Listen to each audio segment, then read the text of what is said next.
Assalamualaikum warahmatullahi wabarakatuh. Kembali channel Talentech menghadirkan video tentang kendali mesin listrik.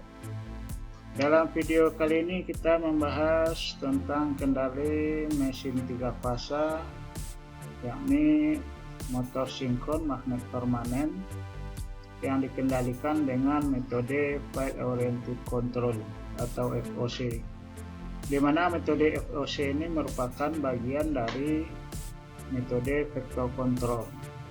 Sebelum lebih lanjut, dimohon subscribe, like, dan komennya untuk kemajuan channel ini ke depannya. Nah, langsung saja, kendali motor sinkron magnet permanen untuk yang 3 fasa secara garis besarnya itu dibagi atas 2 metode, yaitu kendali skalar atau skala kontrol, kemudian kendali vektor atau vektor kontrol. Nah, kendali skalar ini disebut juga dengan voltage control. Ada metode tegangan bervariasi, frekuensinya konstan, frekuensi bervariasi, tegangan konstan, atau kedua-duanya sama bervariasi. Nah, jadi banyak bagiannya, nanti kita bahas dalam video lainnya. Kemudian yang kedua itu kendali vektor. Nah, secara garis besarnya kendali vektor ini ada 2 metode, yaitu Field Oriented Control, kemudian Direct Torque Control. Dalam pembahasan kali ini, pembahasannya kita fokuskan pada Field Oriented Control. Nah, kalau Direct Torque Control itu apa? Nah, sistem kendali kecepatan melalui pengaturan torka elektromagnetik dan fluksi linked pada motor itu secara langsung. Nah, sebagaimana kita ketahui, pengaturan kecepatan motor itu melalui pengaturan torsi dan fluksinya. Nah, pengaturan torsi dan fluksi ini bisa secara langsung, itu disebut direct torque control, dan juga bisa secara tidak langsung melalui pengaturan arusnya. Jadi kalau direct torque control itu pengaturannya secara langsung. Kita lihat skemanya. Ini skemanya. Di sini kita lihat di mana modulasi inverter ini itu langsung berdasarkan nilai torsi dan fluksi ini.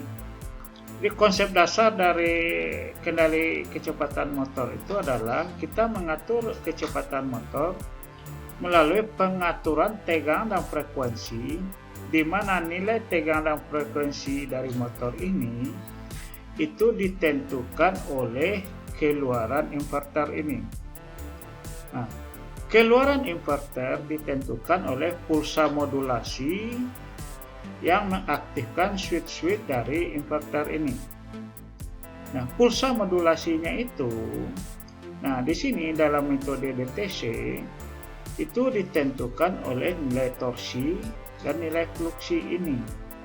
Nilai fluksi dan torka atau torsinya itu, ya, untuk feedbacknya itu diestimasi dari nilai arus dan tegangan. Jadi dengan parameter arus dan tegangan kita cari nilai fluksi dan torsinya, kemudian kita bandingkan dengan fluksi referensi dan torsi referensi, di mana torsi referensi ini diperoleh dari controller kecepatan, misalnya menggunakan PI controller.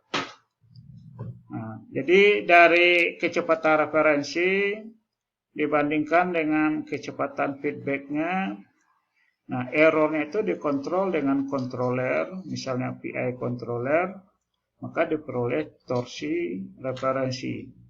Torsi referensi ini dibandingkan dengan torsi feedbacknya, kemudian fluksi referensi juga dibandingkan dengan fluksi feedbacknya. Nah, errornya itulah nanti yang akan menentukan pulsa switching untuk inverter ini berdasarkan nilai-nilai yang ada dalam tabel switching.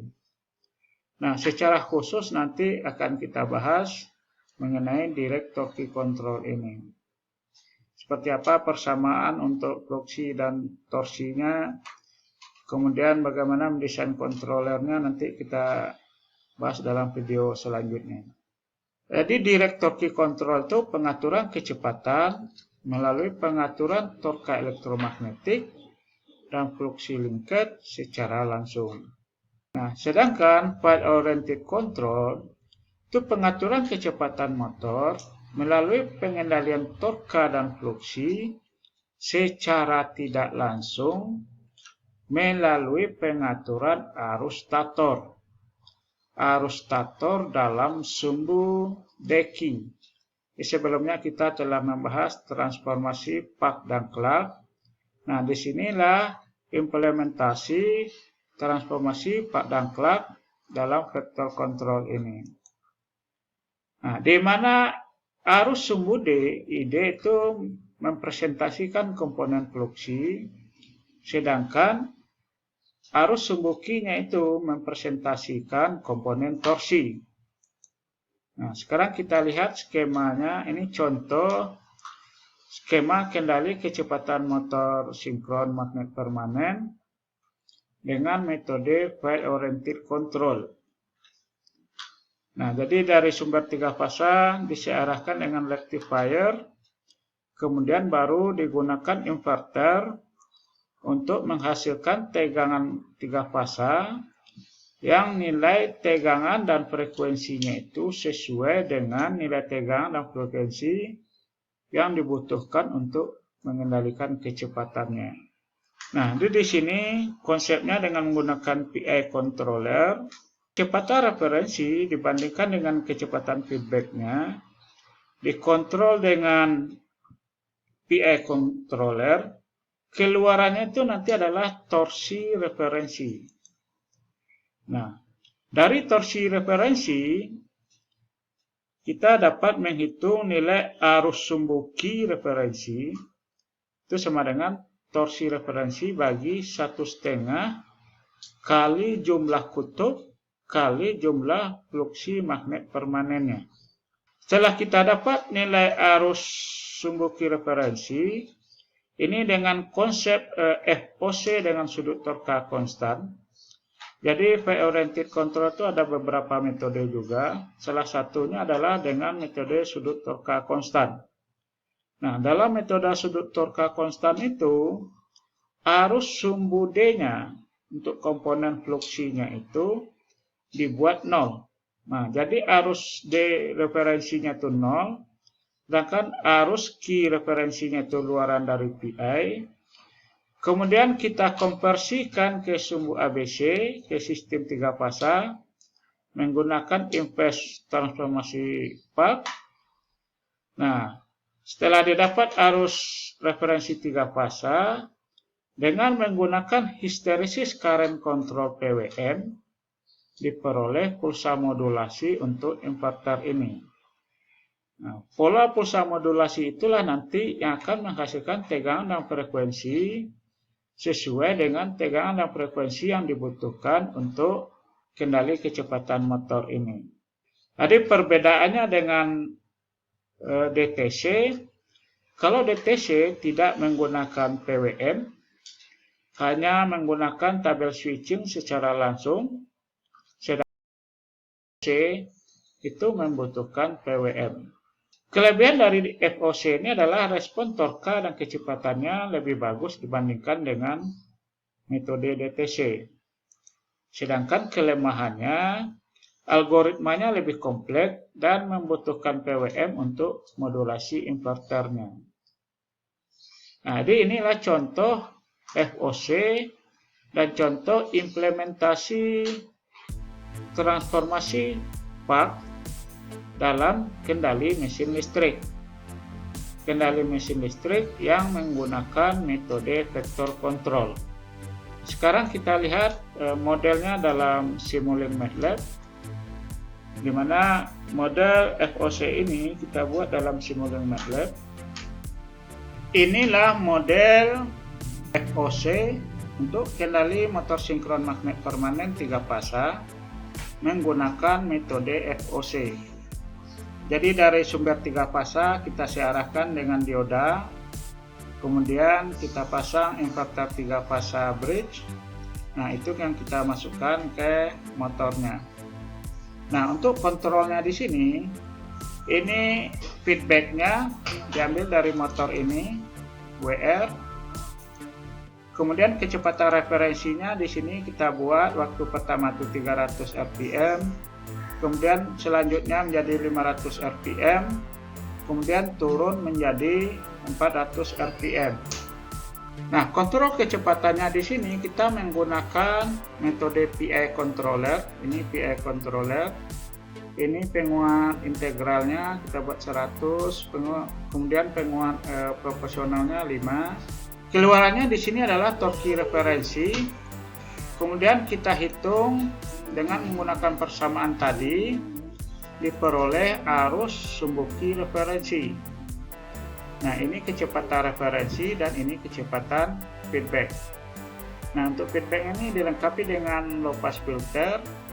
Jadi keluaran dari controller itu adalah arus sumbuki referensi. Nah, dari arus sumbuki referensi ini kita gunakan inverse transformasi path, di mana di sini idenya kita buat 0, didapatlah arus sumbu ABC referensi. Arus sumbu ABC referensi ini kita jadikan input HCC PWM bersama feedback dari arus motor. Ini feedback arus motor. Nah, itu skemanya sederhana. Sekarang kita coba jalankan. Di pertama kita buat kecepatannya 300. Ini grafik kecepatan. Nah, yang biru ini adalah feedbacknya, yang merah itu adalah referensi. Jadi kita lihat kecepatannya sesuai dengan kecepatan referensi. Kemudian di sini bebannya juga kita buat bervariasi. Yang pertama itu 5. Nah, ini pada waktu 1 detik kita buat kecepatannya naik menjadi 500. Kecepatan feedbacknya juga bisa mengikuti.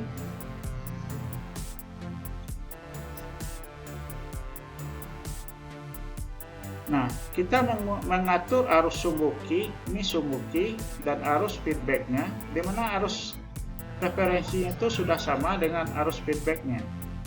Artinya desain kontrolnya sudah bekerja dengan baik. Di dalam variasi kecepatan dan dalam variasi beban, kecepatan motornya tetap sesuai dengan kecepatan referensi. Itu menunjukkan bahwa desain kontrolnya sudah bekerja dengan baik. Ya, demikian video kali ini. Sampai jumpa dengan video selanjutnya. Assalamualaikum warahmatullahi wabarakatuh.